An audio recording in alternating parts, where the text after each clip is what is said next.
Okay, I want to finish putting the long block together, at least the other cylinder head, and put the oil pan on. One thing I need to do is to take these checking springs off of the #1 hole here, and the best way to do that is to put air in the cylinder. I'll use this tool here. It's just a rubber hose that has a spark plug adapter thread on one side, a nipple for your air supply on the other. I'll just screw it into the spark plug hole, and by putting compressed air into the cylinder, that will pressurize the cylinder, keep the valves from falling down when I release the retainers. And we'll do that right now. Now be careful, sometimes the crankshaft will rotate when you put the air to the cylinder, just like that. Okay, I can remove the retainer by hand here because the checking spring, of course, doesn't have any tension on it. Remove the checking spring, put the valve spring in place, put the retainer back on. I'll use this universal spring compressor you can find in most auto parts stores. And what I'll do, just have a bolt here going through it, thread it to the head like this, and I'll just simply use the leverage of the lever to compress the retainer and get those valve keepers in place.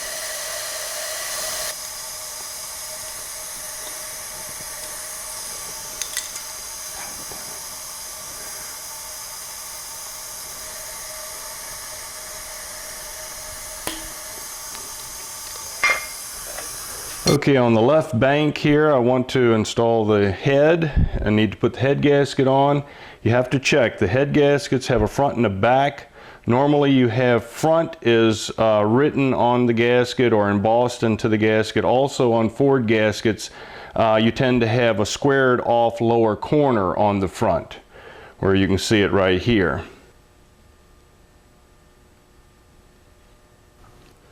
Be sure the top of the block, of course, is very clean. All the gasket material is off of it. I would also blow down in each one of the bolt holes. These top bolt holes are blind, so if you had a little bit of oil or water or trash down in there, it would interfere with torquing the bolts. So be sure to blow down in those holes. Set your gasket in position on the dowel locators and get the cylinder head and drop it on. And of course, be sure the head is clean as well. There we go. As we said earlier in the video, this engine uses torque to yield head bolts. And you should never reuse torque to yield head bolts or any of the torque to yield bolts. They're one-time use only. It is true that when you get the Ford Racing head gasket kit that comes with the head gaskets and the bolts, the paperwork says that you can use them up to 3 times. And that may be true, but I believe that you're not, putting cylinder heads on every single day. So if you had to down one for whatever reason and you're, replacing a head gasket or something like that, it just makes sense to me to get new bolts. Now, some people think that you should put a little bit of anti-seize or some sealant or something on the threads before you stick them in. Actually, these bolts come with some type of sealant or anti-seize that's already on the threads, so therefore I won't add anything to it. Of course, there's 5 short bolts at the bottom and 5 long bolts at the top. There'll be one odd bolt that has a stud on it. I believe that's typically for the Explorer engine, for a bracket that's on the left rear, which is not going to be used on this engine. I'm just simply going to use the studded bolt right here in the middle. Doesn't really make any difference. And what I'll do, I'll run all of these bolts down just snug with a speeder wrench.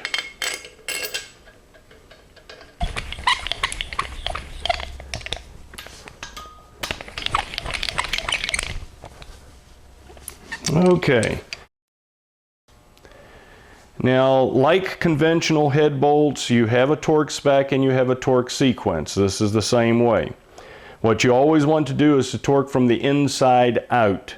The way I like to do it is start with the top center one. That's 1, 2, 3, 4, 5, 6, 7, 8, 9, 10. And then when I do each step, I use the same sequence. Now, when you torque to yield bolts, you have a spec that you torque them to, and you do it in steps, just like conventional bolts, but you have to add one more step when it comes to torque to yield bolts, and I'll show you that.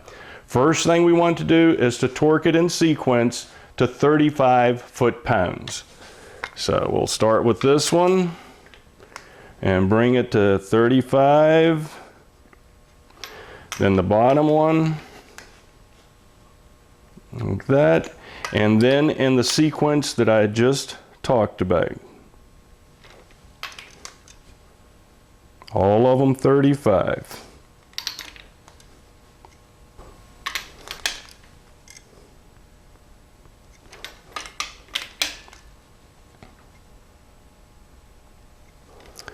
Okay, on the second step, we do it the same sequence again, but to 55 foot-pounds. Start right here, go to 55 foot-pounds. In the same sequence.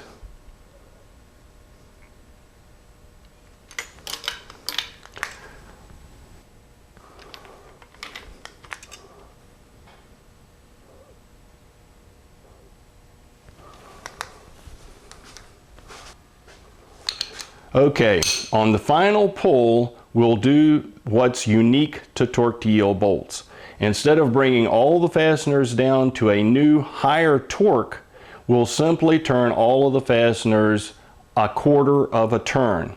And that's the way most torque to yield bolts are fastened. You run it down to a particular torque, and then you turn the fastener so many degrees of twist. And most of the time it's 90 degrees. That's what it is on this setup. Another thing is you want to make sure that you torque them in the same sequence as you did before. And remember, once you start doing this, pay attention. Don't get about midway through and answer the phone and then come back, because there may be no way to tell which ones you've already turned a quarter of a turn on. That is because if you try to use a torque wrench to figure it out, often the torque will be the same as it was before you turned them. In fact, in some cases when you use torque to yield bolts, when you give that final twist, you may actually feel the wrench lighten up. It may feel like it's actually getting a little bit easier to turn the bolt. And that is kind of a characteristic of torque to yield bolts in some cases. So we'll start right here at the top. What I do is, use a breaker bar. I put it like at the 12 o'clock position, and when I bring it around to the 3 o'clock position, I know I have a quarter of a turn. Some fellas like to use a little paint mark on the socket and then just have the little paint mark facing up, and then when they see that they've turned it a quarter of a turn, they go to the next fastener. So we'll start here at the top, go a quarter of a turn. I'll use actually a pipe on this to make it a little bit easier for myself. And bring that on around. There's a quarter turn. Then I do the next one. Just like that. And so on, all the way around.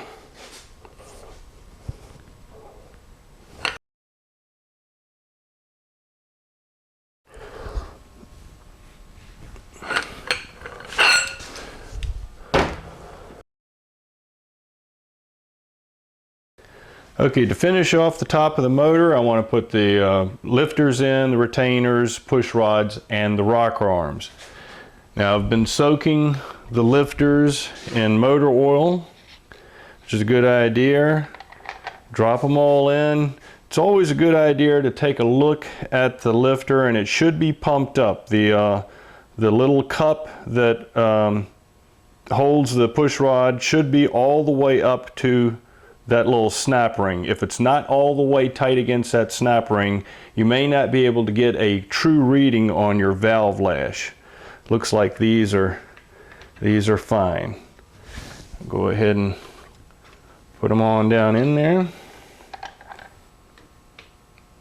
Okay, then line the flats up on the lifters and install your dog bones if your engine uses this style. And you'll see there is a up and a down position. It actually says up on the top, plus the little dimple faces up like this one. And you just lay it down just like that. Now this engine uses the plastic type retainers, so I'll install those.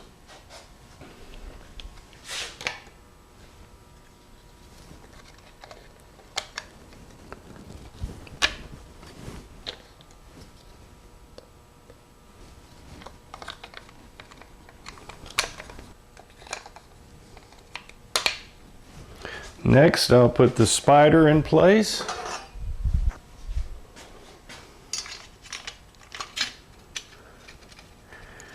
And there's 2 screws that hold it down. You have to wiggle it around a little bit to get them started.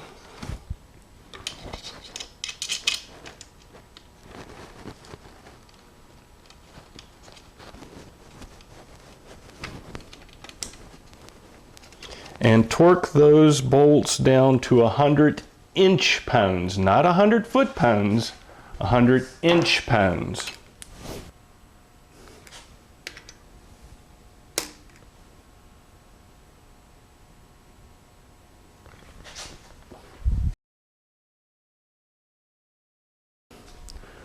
Okay, I've turned the crankshaft so it's on compression stroke #1 cylinder, so both of the lifters are down on the base circle. I said earlier in the video that I got some push rods that are 50 thousandths of an inch longer than the stock ones, and that seemed to give me the lash that I needed, so we'll verify that. Drop the push rod down in there, take my roller rocker and install it. And I think I said earlier that if I use no shims, I had about 1 full turn of preload. That's a little bit more than what I want. Ideally, I'd like between 1/4 and a 1/2 turn. So I'll put a 35 thousandths shim under there and we'll see what happens. I'll go ahead and thread it down there, and like before, I'll check and wait until I have all of the clearance out of the push rod. Obviously I can move it now. I can rotate it real easily, and eventually I'd stop right there. Turn, stop. Okay, I've taken the lash out of it. Now I'll torque it down. Take my torque wrench, put it at the 12 o'clock position, and see how far I have to turn it to get 20 foot-pounds. Alright, looks like it's right about there. So I have a little bit more than a 1/2 a turn. That should be okay.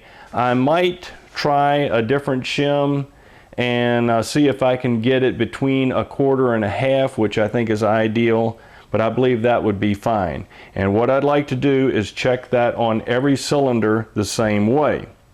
Now the easiest way to check each cylinder to get both of them down on the base lobe is to simply find what your firing order is, and this happens to be a high output 5 liter, and the 5 liter high outputs and the 351 Windsor has the same firing order. Go down to the damper and make some marks.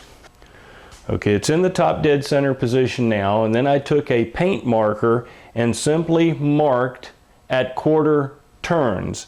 This would be a 1/4 of a turn here, and then put a paint mark here and a paint mark here. I just simply eyeballed it. You can usually get it close enough.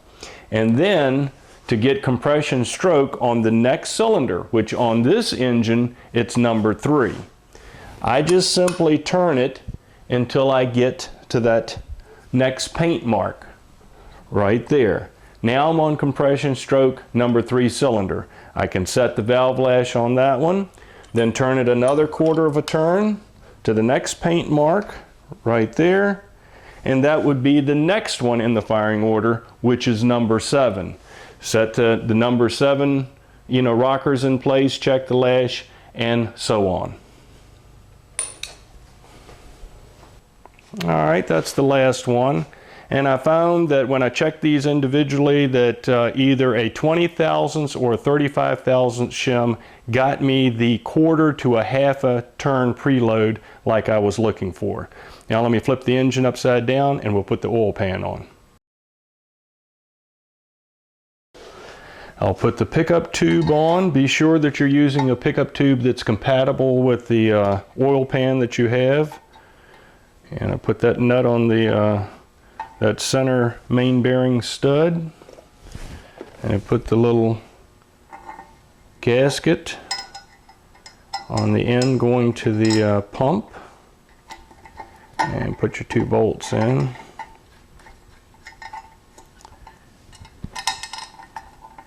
And run these bolts down.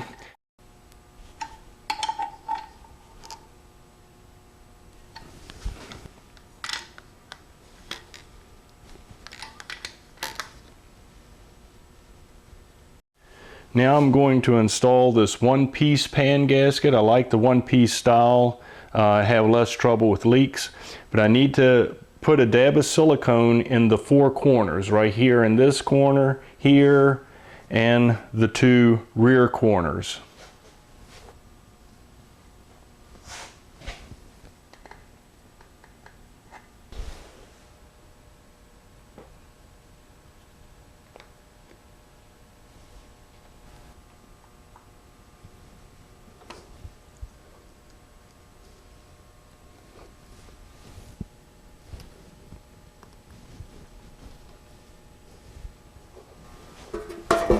Drop the oil pan on. Then take the little reinforcement bars if your pan used it, and put that one right there. And this one goes here. Put the bolts in place. There'll be 4 larger bolts, 2 of them here, 2 of them here, and then smaller bolts along the sides.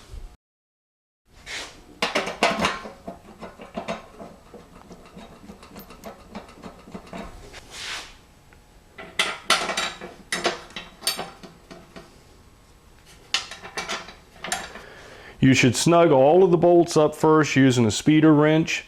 Then go to the larger end bolts, torque those down. I believe it's 15 foot-pounds. Then torque the smaller side bolts, and I believe those are 11 foot-pounds. Be sure the 2 drain plugs are good and tight, and I believe that's it for today. Now off camera I did a few things. I took a spray can and I painted the block and the heads. I installed some new spark plugs. I had previously removed that 90-degree oil filter adapter off that the Explorer uses, and I put a standard filter nipple in the block, and I have a FL1A oil filter already screwed on. Down there where the oil pressure sending unit is, I added a fitting so I could retain the sending unit and have another fitting so I can mount a manual gauge. When we get the engine running, I'd like to have a manual gauge on it, so while I'm under the hood, I can watch and make sure that I have oil pressure. Now, I also temporarily mounted both headers on. I wanted to make sure that I didn't have a clearance problem with the motor mounts. You remember, this Thunderbird uses those kind of unusual motor mounts. They're a little bit larger than, say, the ones that are on Mustangs. On the right-hand side, there's plenty of clearance. There's no problem at all. On the left side, however, the steel part of the mount, the part that bolts to the block, did have a clearance concern, and I wound up having to cut it out to create some clearance. I'll show you that in a few minutes. Also, I intend to run these headers with no gasket. Normally speaking, if you have a nice clean head and you have new headers, especially headers that have a thick flange, these headers are from Ford Racing and they do have a very thick flange, and the part that mounts to the head is very smooth. Normally, you can mount those up with no gasket. You won't have any leak problems. Understand, in the 70s and most of the 80s, Ford did not use gaskets on the exhaust manifolds. Now, in most cases, you had a cast iron head and you had cast iron exhaust manifolds. And it was metal to metal, no gasket, and you really never had a problem with leaks. As a matter of fact, when you get into the 80s, the 3.8 liter, which has aluminum heads and had a cast iron exhaust manifolds, again, no gaskets, and we never had concerns with leaks. The only engines that we really had problems with leaks was a lot of the FE motors that did use a gasket. It seems like we were constantly putting gaskets on them. So if you can get away with it, let's say, if you have a nice clean new header that's never been on an engine, it's never had a gasket on it, because after all, once you put gaskets on it, the flange tends to get a little bit of a bow in it. So you have a nice new header bolted up, we'll run the engine. If I don't hear any exhaust leaks, we're fine. There's no need to go any further. If I wind up having to put, you know, and have a, you know, a little bit of exhaust getting by a flange, I'll probably have to take them off and put gaskets on it. Hopefully, I won't need to. Also, while I'm at this part of the project, I want to check to see if the rocker arm covers will clear these roller rockers. In many cases, roller rockers are a little bit larger and they may not clear a stock valve cover. That's the case on this one. The Explorer uses a very shallow rocker arm cover. In fact, when I mount it on here, I cannot even put the screws in because the backs, or let's say the tops of the rocker arms, are actually pushing against the steel part of the valve cover. And then on top of that, the right hand one has a baffle here. I can lay the rocker arm down with no gasket and the rocker does not even touch the head here on the front. There's no way I can use these valve covers any kind of way. Even putting 2 gaskets under there, I don't think it's going to clear. So I have some aftermarket valve covers. These came from Ford Racing. I had already previously mounted the left-hand one with no gasket. Turned the crank 2 or 3 times so the rocker arms would move. No clearance concern at all. Nothing hit. We're fine on the left side. On the right side, just like with the stock rocker arm cover, you have a baffle. And I found that the 3rd rocker down, I put a little bit of a clay on there, and I found that when I rotated the crank and made the rocker arm move up and down, the one screw, there's 3 screws that hold the baffle in here, the one screw would hit. So I found that if I just simply remove the one screw, you still have 2 other screws there. I don't think the baffle is going to go anywhere. And then you add the thickness of that, the rocker arm gasket, the rocker arm cover gasket, I believe that would stand it off enough and I shouldn't have a concern with rockers on the right hand side hitting the valve cover. Now I've put 5 quarts of oil down in the motor and I'm going to prime the oil pump now. Now normally speaking, you don't want to prime the pump until you're about ready to start the engine, and we're a long ways from that. But while the valve covers are off and I don't have an intake manifold on here, this is a good time to illustrate how you do a priming of an oil pump. 2 things you need. You need a drill motor and you need a old distributor shaft. Now I happen to have one. I don't even know what this came out of, but it is the correct size to fit the you know, the little drive shaft that goes down to the oil pump. The old distributor shaft here, I think actually came from an old FE motor, happens to be the right size. You can sometimes use a 1/4 inch extension and the socket, and a 1/4 inch socket that happens to fit correctly. I'm not real keen on doing that because it's real easy to wind up losing the socket down in there. And on the drill motor, very important thing, you have to have a drill motor that will turn in reverse. Understand, small block Ford distributor turns backwards, turns counterclockwise. So you need to have a reverse, a drill motor that will run in reverse. This one does. All right, I'll set the old distributor shaft down in there and engage the little drive shaft. There you go, I think I got it. And I'll start turning it, and I'll watch for a couple things. I'll see if my gauge moves up, and I'll also see if oil starts squirting out of the rocker arms. Let's give it a try here.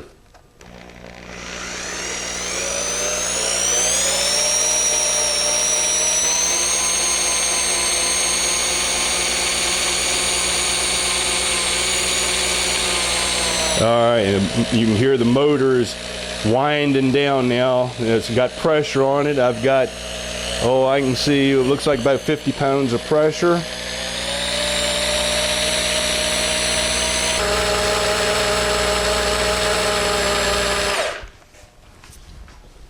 Okay, very good.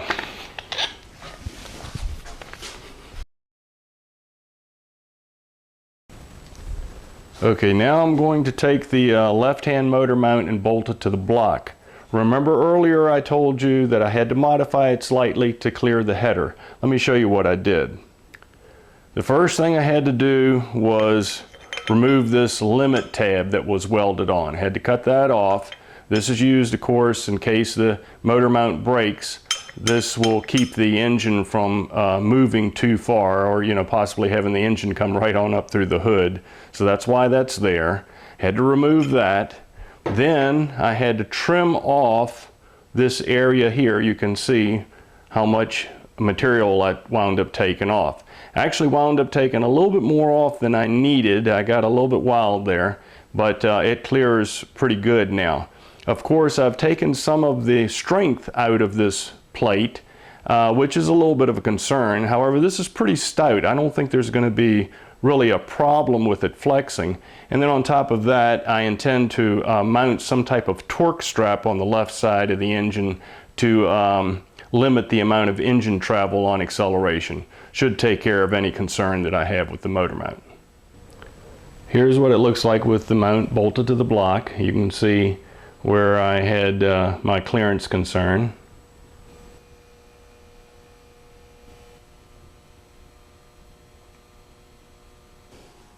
Let's put the lower intake on.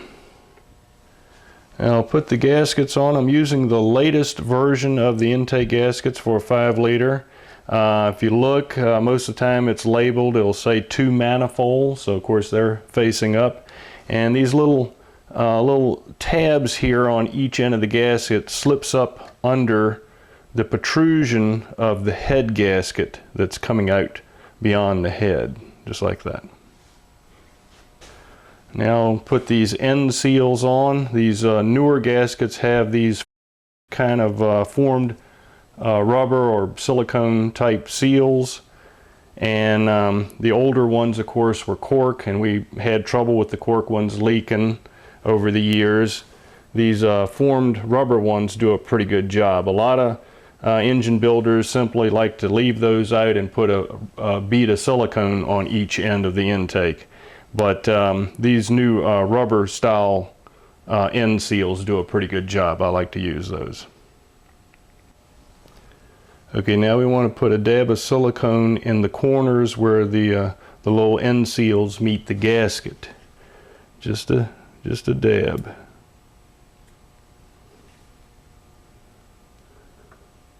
That's good enough, just like that. Make sure everything is in position, and then I'll lay the intake right down on it very carefully, kind of watching, make sure my bolts line up with the bolt holes here. Just like that. That looks pretty good. Put a couple bolts in. You have to wiggle it a little bit. Get them to line up.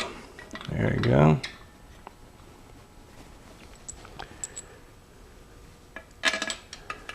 And put all the bolts in. Tighten them all down snug with a speeder wrench.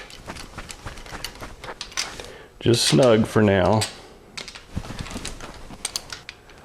Okay, now we want to torque it down. And we have to do it in a sequence. Also, you may find that some of your intakes that you're working on will have little studs mounted on some of the bolts. and that may vary from engine to engine. This particular engine, you had one stud in this location, stud bolt. You had one in the back here, and on the other side, I think this was generally used for the oxygen sensor grounds, and there's also one in this location here, and that's for a heater hose tube that runs down this side. It's got a little tab with a nut in this position. All right, to torque these intakes down, you do just like you do on most other cylinder heads and exhaust manifolds that I did earlier, and that is you torque from the center out. Now with the intake, you do it slightly different. Instead of doing the 4 center ones first, you do those last actually. You do the next out from the center. In other words, you would do this one here, the one across from it, then over here, then this one, then this one, then this one, then the 2 end ones, and then the 4 center ones. You go, with one of the center ones here, cross over to the other side, to the opposite one, and then do the one next to it, and then back over to the other side. Do that in the first sequence, and it's about 10 foot-pounds. Then do the same sequence again to 25 foot-pounds. Again, not starting with the center 4, but starting with the next ones to it. This one, then across from it, over here, then this one, then say the 2 rear ones, then the 2 front ones, and then the center 4 ones, here, cross over to the other side, and then maybe next to it, and then back over to the other side again. Then it's a good idea to hit them all one more time, 25 foot-pounds, to make sure that they're all nice and even.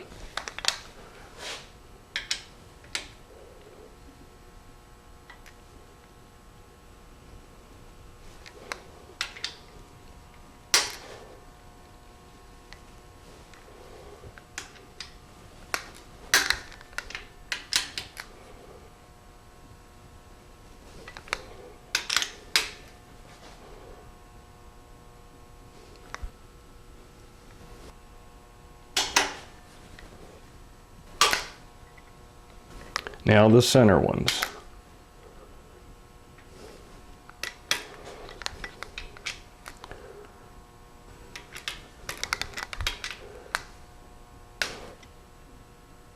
Okay, do them all again to 25 foot-pounds. You'll find that the ones you already hit will be a little bit looser, so you have to bring those on up.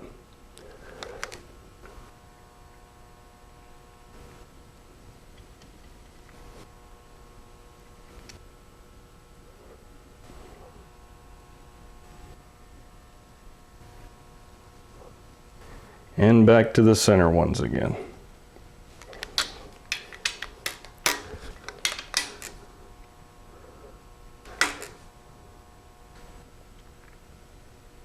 Okay, and then check them all again about 20 to 25 foot-pounds for the final hit, and you'll be fine. All right, I think I'll put the valve covers on now, and remember, tighten it from the center out. I think the spec is 12 to 15 foot-pounds, but frankly, if you just use a speeder wrench, nice and snug with a speeder wrench, you'll be okay. I'll put some tape over the holes in the intake, cover up the distributor shaft hole. I've already removed the master gauge from the oil pressure sending unit just to get it out of our way. The next thing I'll do is actually take the engine off of the engine stand. I'll put the motor plate on the back, bolt the flywheel on. I think the flywheel bolts is 75 to 85 foot-pounds. And the next thing we'll be doing after that is actually setting the engine down into the engine bay. Now I've looked, and on most of the 4-cylinder models, the fuel lines tend to come up the driver's side. And most all the 8-cylinder cars, the fuel line or the fuel rails have fittings on the right-hand side, on the passenger side. So that is a concern. We'll probably wind up having to change that. I could use a fuel rail from a F-Series 5-liter truck. They have the fuel fittings on the left side. But The problem is you also have the pressure regulator on the left side as well. And on the Explorer style intake, the plenum would be covering that area up. There may be a clearance concern, plus you wouldn't be able to access the pressure regulator. So I think swapping out the fuel lines in some fashion will be what we'll need to do for this swap. We'll see a little later on. Now, through the magic of video, I've got the valve covers on, engine plate, flywheel in position. I've covered up the holes in the intake, and let's go ahead and start lowering this engine down into the engine bay.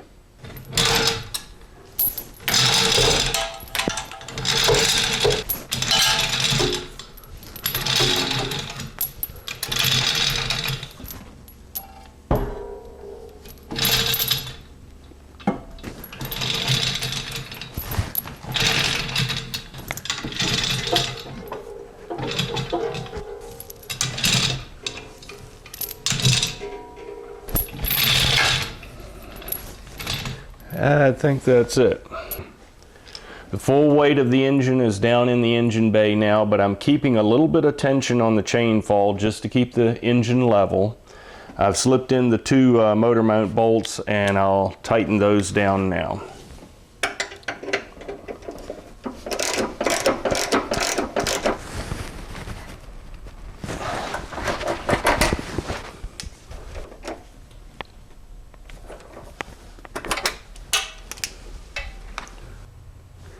Now, I did have some concerns about clearance problems with this large brake master cylinder assembly and the steering linkage here, but it looks like there's plenty of clearance. We're in pretty good shape.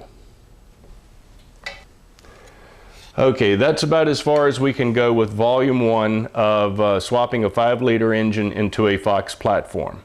The next big step is to finish putting the powertrain in, the transmission, drive shaft, putting all the accessories on the engine, and of course the biggest step will be wiring this car up for electronic fuel injection, doing the troubleshooting that's needed, getting the engine running, and then getting the car on the road. Thank you very much for watching this part of the video, and as always, good luck on your projects.